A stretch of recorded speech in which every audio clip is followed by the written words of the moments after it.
President of the Africa Climate Summit, His Excellency Dr. William Samoei Ruto. Let's put our hands together as we welcome him. Welcome, sir.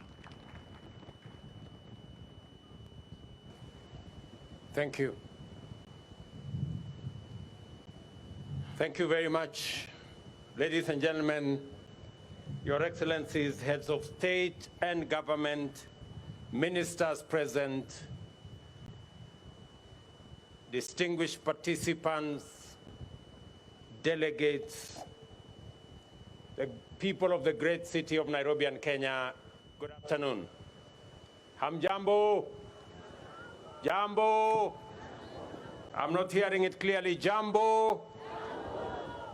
This week, African leaders from government and the private sector, as well as academic, scientific, technological, philanthropic, and civil society sectors converged in Nairobi to confer, consult, deliberate, and formulate consensus on a clear, new, bold, innovative, transformational, and distinct African position on how the international community must engage with the undeniable climate emergency that is threatening human well-being and life on our planet.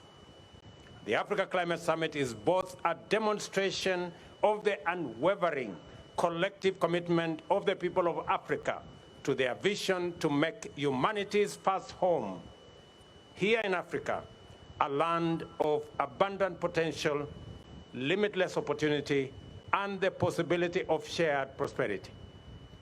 It is also showcases our determination to mobilize a global coalition of emergency responders to ensure that the industrialization necessary to drive future economic transformation restores our planet's vitality and ecological balance. At the summit, our shared understanding became clear that Africa is not only the cradle of humanity, it is indeed the future, and that we are the last frontier of untapped potential in the form of hundreds of millions of young men and women who are educated, skilled, motivated, innovative, ready and willing to drive the enterprises and industries that will unlock the possibilities promised by our immense endowments of natural assets, mineral resources, and green energy potential in order to unleash opportunities and prosperity for Africa and the world on an unprecedented scale.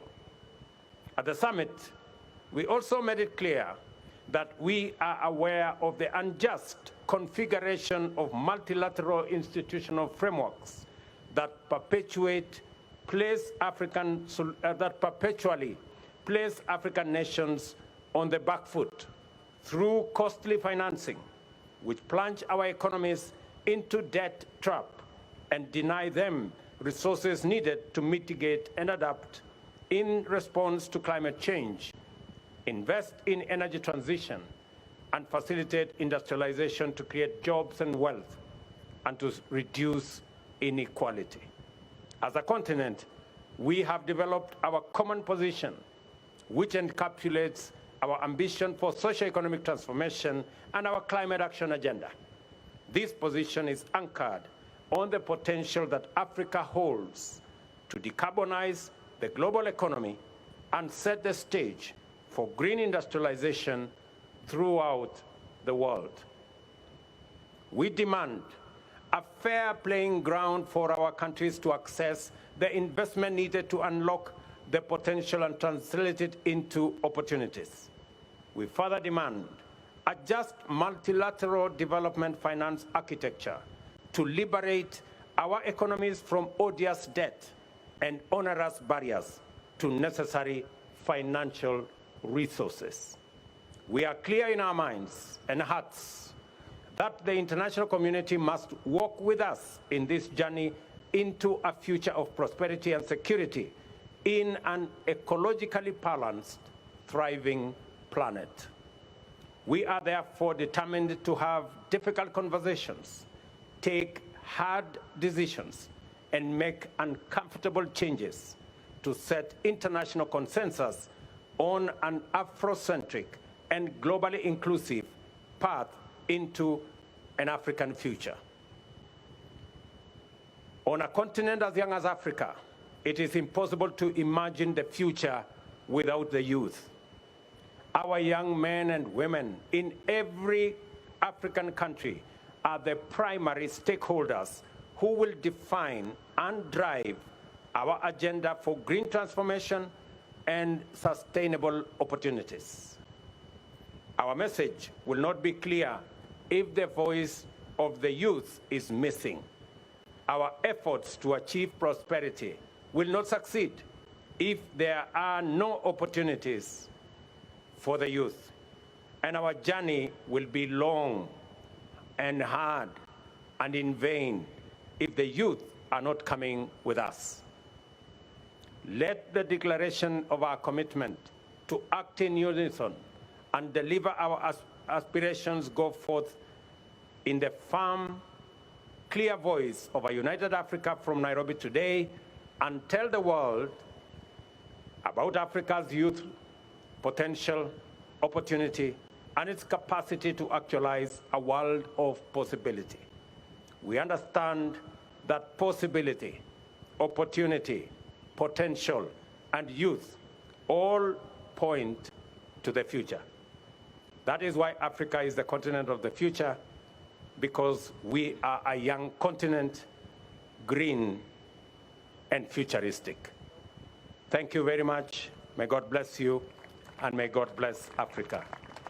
Let me now take this opportunity, ladies and gentlemen, to introduce my colleagues, the men and women who patiently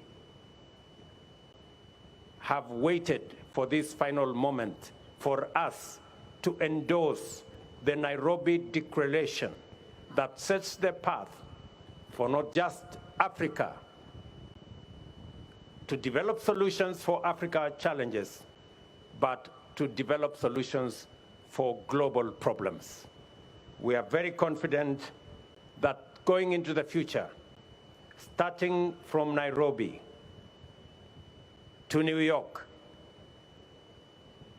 to UAE, our message will be clear, our message will be forthright, and our message will be firm. Let me introduce my good brother, the Africa Union Commission Chairman, Musa Faki. Pigeni makofi jameni. Let me also introduce my dear sister, right here, the President of Ethiopia, my dear sister, Saleh Work-Zewde. She's here. Let me also introduce my brother, who just joined us last evening, the President of Chad, Idris Deby Itno. Thank you very much, my brother, and welcome to Nairobi.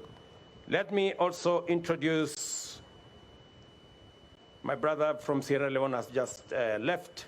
Let me introduce my elder brother, the President of Djibouti, the one and only Mzee Omar.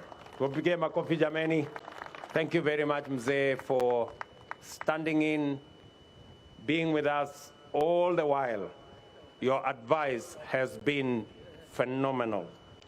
Let me also introduce the old man in a hat, the President of South Sudan, President Salva Kiir Mayardit. Thank you very much, Mzee. I know you have taken time with your advice, patiently nudging us on until the final full stop was put in the declaration. Asante sana. Let me also introduce in our midst a great revolutionary, a great leader who knows Nairobi, Naivasha, Nakuru, Eldoret, and Lamu, and all the other places, President Isaias Afwerki. the President of Eritrea. Welcome, Your Excellency. We don't take for granted that you're here to append your signature to this great declaration as we march forward in unity as the people of this continent. Let me also introduce my good brother Sama, the Prime Minister of DRC. Pigeni makofi jameni. Thank you very much, my friend. I know you were very keen as we discussed what to do with our natural carbon sinks. And your contribution in making sure that it is reflected appropriately in our declaration is greatly appreciated. Let me also thank my brother Nangolo, the Vice President of Namibia. Pigeni makofi. Thank you very much. And the Vice President, my dear sister, the Vice President of Angola. Pigeni makofi. Thank you very much. And of course, our sister Patricia Scotland, our Secretary General of the Commonwealth. Pigeni makofi. Thank you very much. And of course, the grandfather of Africa, Baba Olusegun Obasanjo. He was right here to make sure that we never try to do the wrong thing. Thank you very much, Mzee. And you have supervised us all the way. I tried to persuade him that we can do the rest alone, and he said no, just in case you make the wrong step last minute. So that's why he is here. Let me also recognize my brothers ministers who are here. All the ministers, thank you, and heads of delegation. I really want to appreciate our first ladies. They're right here. My good brother, the Deputy Prime Minister from Somalia, thank you very much for coming. And all the dignitaries, forgive me if I didn't mention your name directly. It in no way say your contribution was any less. We appreciate everybody who has been here. Thank you very much, Nairobi, for welcoming all our guests. Thank you very much, the people of Kenya, for welcoming all our guests. My very best wishes as we march on with the Nairobi Declaration into the next destination. Asanteni sana, God bless you, and God bless our great continent. Thank you very much.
Ladies and gentlemen, Excellencies, marks the end of the Africa Climate Summit 2023. Have yourselves a good afternoon. God bless. Take care of yourselves and each other.